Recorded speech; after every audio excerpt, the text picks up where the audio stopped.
Now that I'm ballin', I've been getting buckets. See me and my team, we've been causing a ruckus. Just know I'ma get it, that's in the discussion. Welcome back, ladies and gentlemen, boys and girls. This is The Ruckus with Alex Himes, the greatest sports show in Lexington, Kentucky. It's great to be back with you. We're getting an early recording tonight because tomorrow is a very busy day. Don't forget to go out and vote, ladies and gentlemen. It's very important. Democracy is here for a reason. Everyone should have their voices heard, and everyone should go out there and voice their opinions. Vote, period. Now, without further ado, we got to jump into today's action right now, right here during the show recording right now, we got the Titans taking on the Cowboys. And for those who haven't heard about Michael Irvin's rant this morning on First Take with Max Kellerman, Stephen A. and Molly, it was hysterical. He goes into the fact that he describes Dak Prescott having the best rookie season ever. I don't know about you guys. I found that kind of interesting. And by interesting, I found that kind of whack. But I'm not going to call out Mike Irvin because I watched that man on First Take get sweating. He was sweating bullets and he made his points, and he scares the living hell out of me, so I'm not even going to bother trying to argue that point. But without further ado, we're going to jump right into it. So today we're going to be discussing first off the Pats and Packers game. My Patriots came up on top, winning 34-7. It was a good game, well, in some senses. But I want to talk about one thing before we get to anything else. Aaron Rodgers needs help, okay? Mike McCarthy has done everything he can, and by everything he can, I don't really know what I mean by that because it doesn't seem like it's producing wins for these guys. You have the greatest quarterback on your roster, and yes, I'm saying that over Tom Brady. I'm a Pats fan, and I duly recognize that Aaron Rodgers is the equivalent to the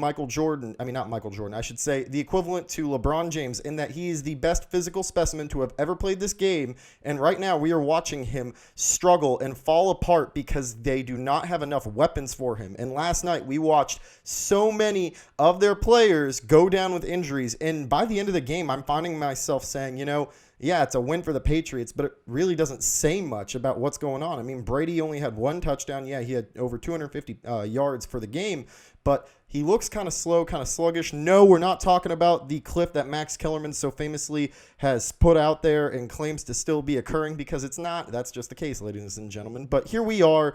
And I want to just talk about a couple highlights, things that I noticed from the game. First off, Julian Edelman is the best secondary quarterback that we have on this roster, and that's no offense to Brian Hoyer, but look at what Edelman was able to pull off yesterday with that beautiful pass that led to a touchdown.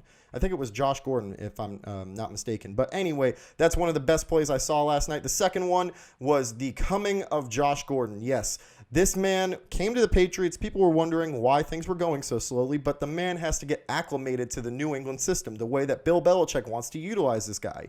He can have a Randy Moss effect on Tom Brady, keeping him alive, going strong.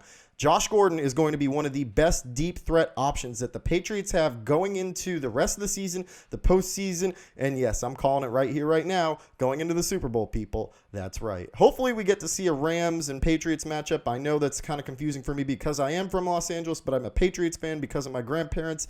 But like I say with the Lakers and the Celtics, I want to see the Lakers and the Rams do very well so that my Celtics and my Patriots can play them in the respective leagues in the respective final games of the season and ultimately come up on top with a win. And besides, how juicy would that be? Especially because the Rams are now 8-1. They need to get that win out of the way, people. Let's not mistake in that. We saw what the Pats did when they went 16-0.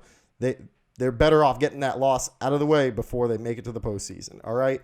Aaron Rodgers, though, needs help, and I can't state this enough, all right?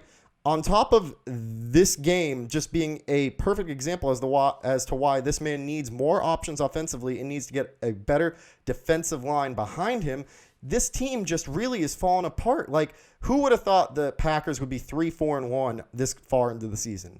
I know I wouldn't, especially when you have Aaron Rodgers. You automatically assume that you're going to win every game going into it because he's playing. He did all he could yesterday, and I give credit to the Patriots defense, of course, and so much so I give credit to the Packers defense for really stepping up during the game before it kind of got out of hand before they ended up going and scoring the second touchdown, getting to 24, and they were tied at one point at 17 all. I mean, Aaron Rodgers needs help. I'm going to leave it there. And the last thing I want to shout out is Cordell Patterson. Great usage, all right? Bill Belichick surprises me one more time by turning a guy who's a wide receiver when James White goes down and there's no Sonny Michel available to using Patterson and making him a threat and a weapon. This man was able to run through the Packers D-line so well yesterday, all right? I think he ended up with like 60 or 70 yards total, 1 touchdown and whatnot, but this man was able to be utilized in such a fashion that they really, like, I got to say, I think Patterson's play really helped and is part of the reason why the Patriots were able to win. They were able to do the plug-and-play ability with Patterson, which sets them aside from most teams. And I think we've already known this. We've already heard. We already know that Bill Belichick is one of the best coaches of all time. But this, again, reaffirms as to why people have such high respect for him and why he's one of the best coaches in the NFL. All right, now we're going to jump over to the NBA because I got to talk about a couple things. First off, I want to talk about some of the most confusing reports that have come out this season. We went into this season thinking Markelle Fultz was going to be back. We had questions, well, back being he'd be available. Fultz had a messed up shooting form last season, ended up stopping. They shut him down mid-season to actually rehabilitate what was referred to as a shoulder injury, which to now I don't necessarily know if he does have. But then there were reports coming out that he had the yippies, which is basically you just kind of forget how to shoot or you forget how to do a certain task that you have mastered, all right? So the yips, he apparently had the yips, and that screwed up his jump shot. So now we go into the season thinking, all right, Fultz has shown some bright spots. You know, last year before the playoffs came, he was able to drop that triple-double and had a good game. He looked solid at least. And we got to see at least why he was chosen number 1 overall, not necessarily justifiably so, but why there was reason that this kid was so highly touted. Well, earlier today, I want it blatantly known that these tweets have been deleted since then. All right, Drew Hanlon is the shooting coach for the 76ers and for Markelle Fultz in particular. And he claims on Twitter that the point guard is not healthy after listening most of last season. All right, now I'm going to read you the tweets and I'm going to read you the reply that was soon deleted after. So Hanlon said, responded to a tweet by a guy named @Brotherhood05. Pure sucker, come to the podium, please. The basketball world got a couple questions for you, all right? Then Hanlon replied to this and then later deleted it. Here's his reply. Well, actually, he starts it off. Here's your reply. 1, hate on me all you want, but don't hate on players. That's not professional. 2, you don't know his situation. He's still not healthy. Emphasis on that. Number 2, you don't know his situation at all. He's still not healthy. All right. Number 3, he went from 0% to 31% from 3 and 48% to 67% from the free throw line. Progress. 4, his 3-point shot is higher than your man crush, Coos. #facts. All right. Hanlon later deleted this tweet, and this leaves me wondering what the actual hell is going on with Markelle Fultz and what's going on with the Sixers in his situation. Well, we don't know if he has a shoulder injury, but there are reports saying he does. We now know that he does have the yips, but we also are starting to question whether or not he's truly back or not because these reports claim otherwise. When he started playing this season was a starting starting 2 guard, and things started to look at least okay. I'm not saying great for a number 1 overall pick by no means, but things were in the right direction. Things are in a positive trajectory for Fultz and the Sixers. But this just leaves me wondering what the actual hell is going on. If Fultz is not yet healthy, why isn't he still shut down at least for a brief period to start working on that more with Hanlon in more intense workouts, then come back maybe by the All-Star break or by the new year and start balling out again? I mean, don't get me wrong. I don't want to see the worst for this kid. This guy was potentially going to be the number 1 overall pick for the Celtics, and I was about taking him at that point when we still had IT in that crew. Then when we traded him, I still wanted to see what he could do because when you have a guy who's that highly touted and who everyone is starting to compare to James Harden, which were reasonable comparisons for how he looked in college, I mean, to me, it only made sense that I wanted to see this guy do well. I wanted to see him flourish. And oddly enough, even though he's on the Sixers, I wanted to see him play well. I want to see the best competition on the floor. But Fultz right now is clearly not doing well, and it just leaves me wondering what's really going on behind the scenes that we don't know about. And of course, as media, I'm going to give my opinions and whatnot, which are probably most likely false. And as fans, we don't get to see what's going on behind the scenes, but we can only question and speculate. So if there really is any truth to Fultz not being 100% back or 100% healthy, I personally would like to know, and that would also appease the media and the fans, because if he's not fully healthy and he needs to work some more, that's a reasonable excuse. But if he's not producing and people are claiming that he's healthy, he's just going to be booed, and he's going to ultimately lose respect from his teammates, from the media, coaching, and everyone else. It's a domino effect, people. I want to see Markelle Fultz playing at his best, and I want to know what's really going on with him. All right? Now, Kawhi Leonard is back in the news because we keep hearing whether or not he's going to stay with Toronto, whether he's going to leave with Toronto. Toronto's right now is 9-1, number 1 in the Eastern Conference. Now, mind you, I was the guy that said they were going to go off to a slow start. It was going to take time implementing Nick Nurse's system, implementing Kawhi, Danny Green, really getting the gelling and meshing of this team. But they proved me wrong, and they're off to a great start. So Kawhi is going into this year assuming that they stay number 1 in the Eastern Conference, he will go into free agency, because I do not believe the Raptors will win the NBA Finals even if they get their period, which they won't. He will go into free agency being on the number 1 team in the Eastern Conference, being on a team that could offer him the most money, and being on the team that really went out of their way to attract him, acquire him, and have gone full scale on trying to get his attention and show him why the city of Toronto is so great. So here we sit, and I'm wondering what's really going to take it to convince Kawhi to stay in Toronto. I mean, we already know about how he's about his money. He wants to make the most money available. So it seems like a lock that Toronto would be the team he'd want to go to, right? Well, apparently not, because as of today, reported by Tim Daniels on Bleacher Report, Kawhi Leonard's latest favored destinations by NBA executives, mind you, not by Kawhi himself, are the Clippers being the favorite over the Los Angeles Lakers to sign him. All right? Regardless of whether or not he goes to the Clippers or Los Angeles, we'll get into that in a minute. The man will be leaving excess, I think, of over $50 to $60 million on the table just to leave and go to another organization, which I don't necessarily think he's inclined to do. And he's not necessarily the guy that you can really market, because he's a very quiet individual. So he's not going to be able to make that money back in endorsement deals or whatever else he does, even if it's Los Angeles, period. So does going to the NBA Finals convince Kawhi to stay?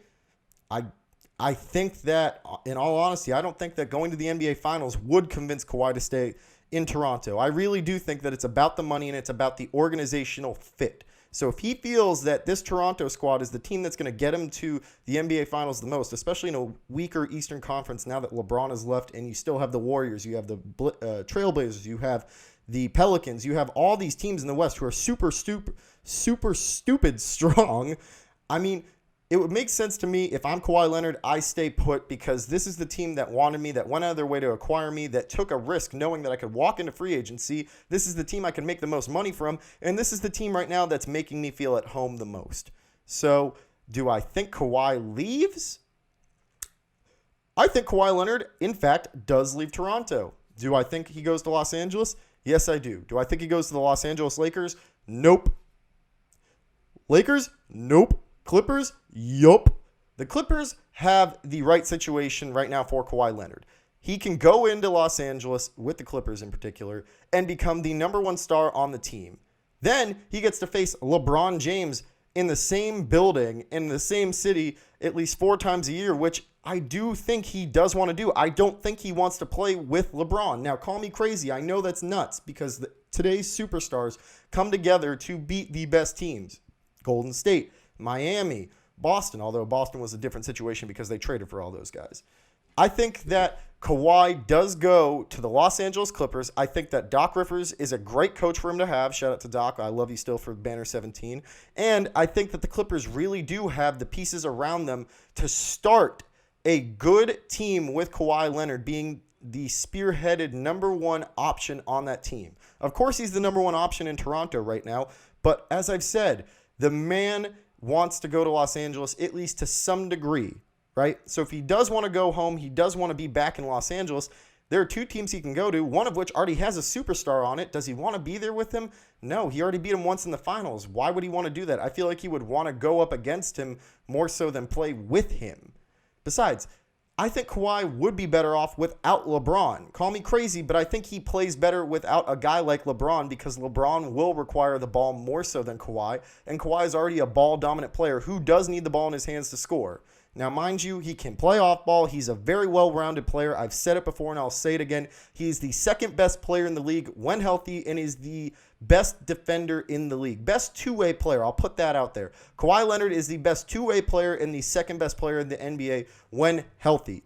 And the proof is in the pudding. Toronto is 9-1 after a year when Kawhi sat out with injuries that everyone questioned whether or not he would be able to go to another organization and help them really to a degree than we thought.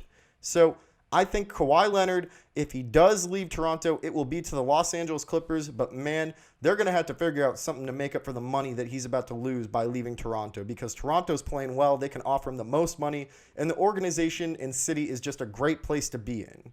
Now, person that I do think is at risk in Los Angeles happens to be the Lakers coach himself, and that is Luke Walton. So much news has come out about this man because of Magic Johnson having a behind-the-scenes meeting with him to discuss the Lakers' slow start.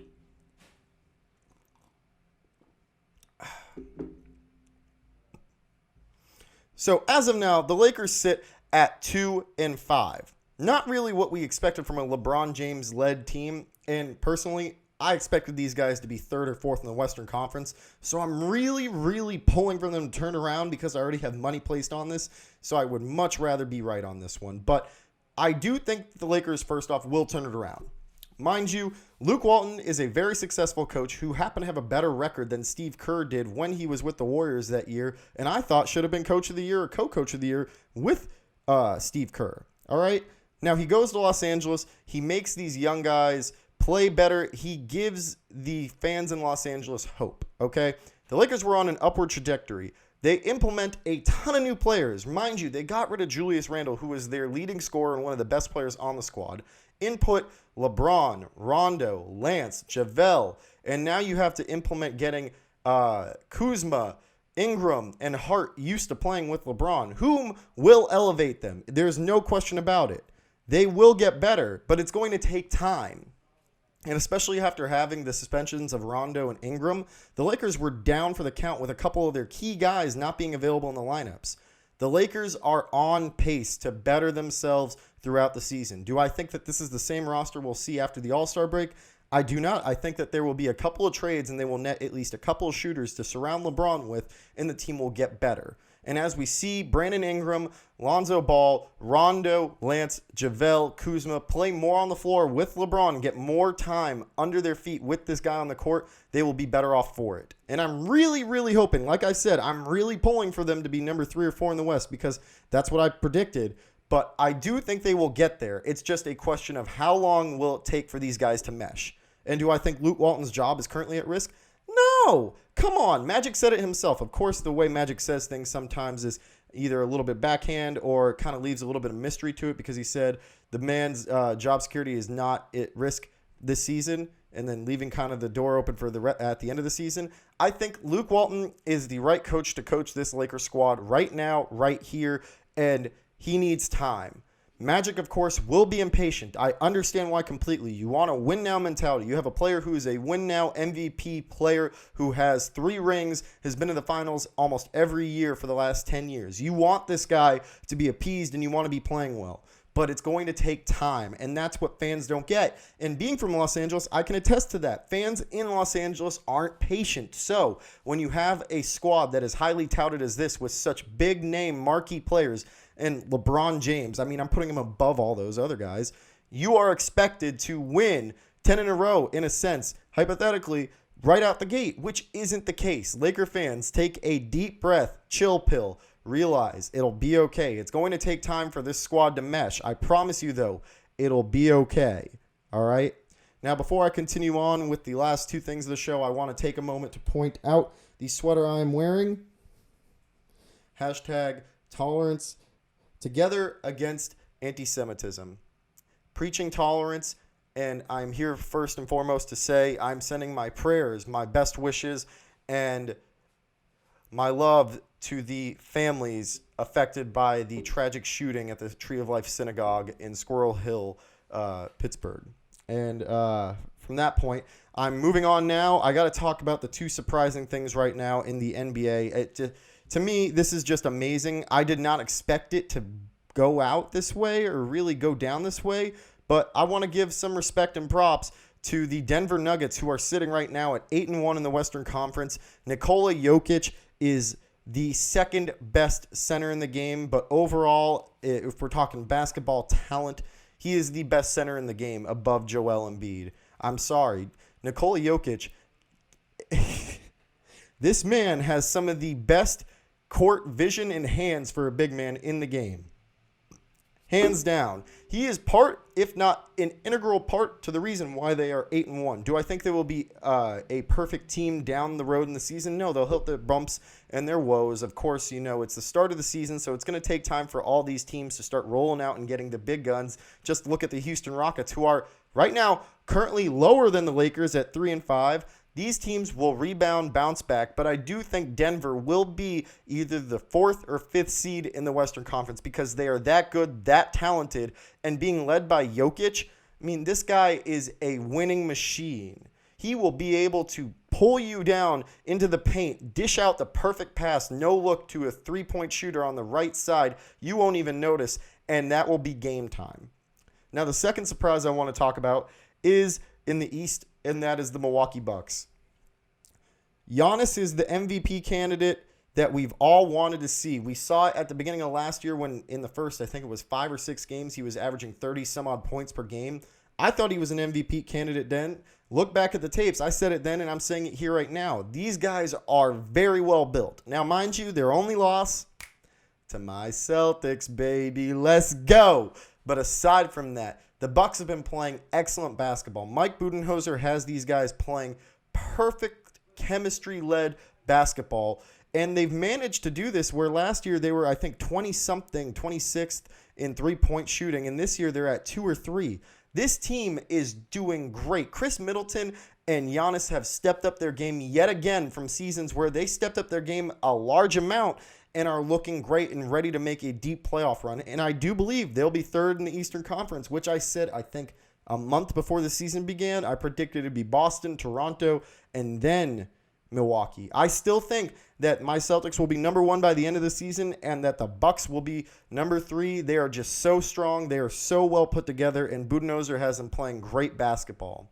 Now, to end the show today, I want to play you guys. Actually, I had the opportunity. I'll go into the story a little bit. I had the opportunity to lead a Shabbat dinner for the Phi Kappa Tau fraternity of Transylvania University, my alma mater.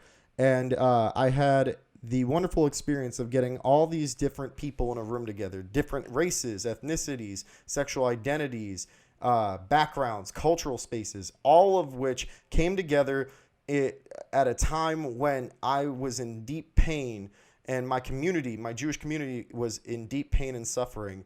And we all came together to discuss the silver linings of suffering and sacrifice and the meaning of coming together. And it was a beautiful, beautiful experience for me because I never expected to have, 1, I didn't expect to have such a big turnout, and 2, I never expected so many different people to come together to honor those who were lost and to also take a moment and reflect upon the injustices that are occurring in this world. So thank you guys for tuning in today. Let's get rolling to the Shabbat speech. And for everyone else, have a great day. Have a great night. We'll see you next week. And don't forget to check out Alexander Himes on YouTube, at Himes World on Instagram, and Alexander Himes on Facebook for the latest, greatest show updates, clips, and whatnot going on in my life and my world.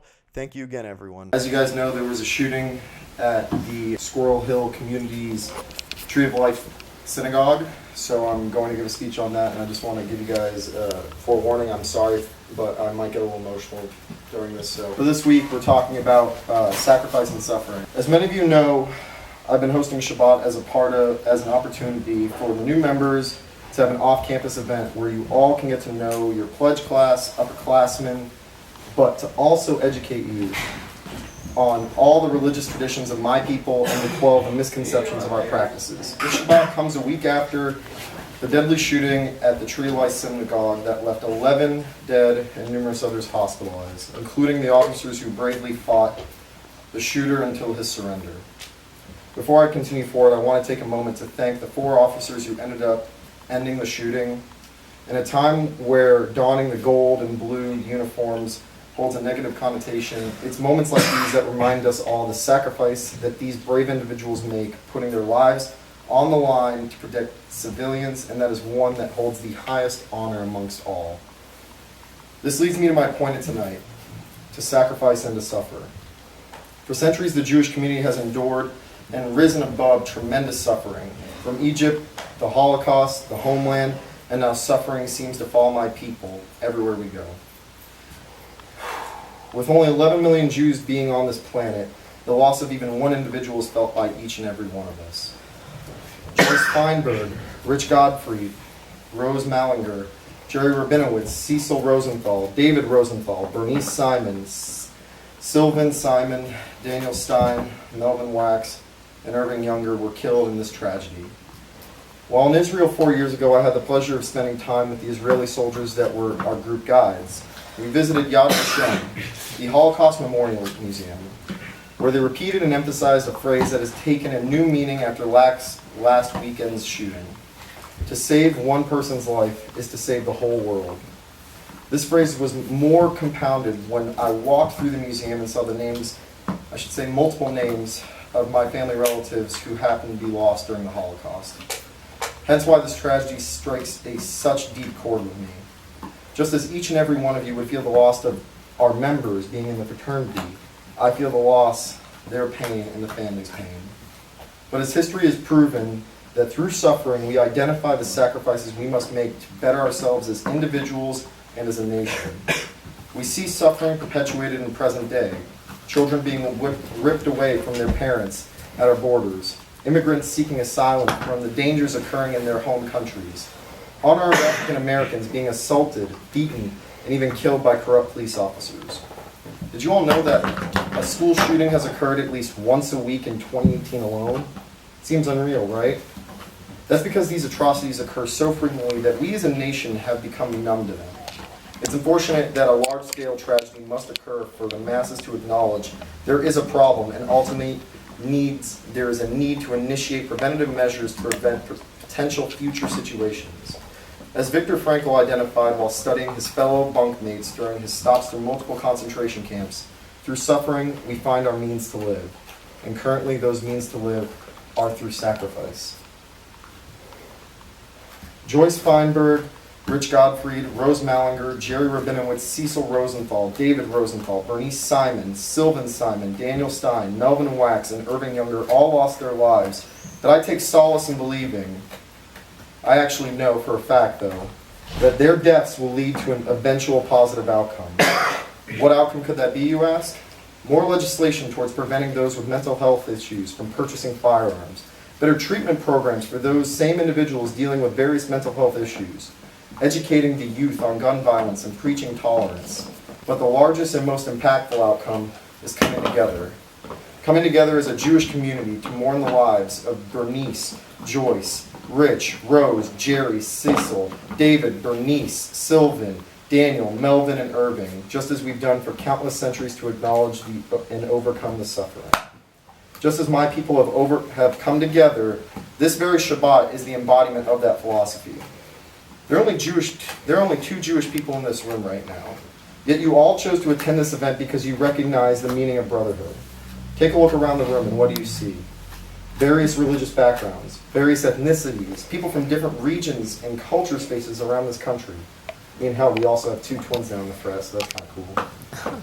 You all chose to sacrifice part of your Friday evening to attend a religious ceremony different from your own. You all chose to join this fraternity, look into each other's eyes, and call each other brother. You all chose to stand behind one man out of 19 million, and we feel your pain, and we are here with you. Through my suffering, through each one of your own individual struggles, we can identify those in this very room we can all look at and say for a fact, we know they will be there for you in times of deep emotional instability. That is the true definition of sacrifice and aiding others in a time of need and in times of suffering. I ask that we all take a moment, bow our heads for a moment of silence for not only those lost in last weekend's shooting, but for everyone on this planet who's lost a loved one to senseless acts of violence, to everyone who's endured racism, religious prejudice, slander over sexuality, and for those who sacrifice their lives to prevent the suffering from continuing.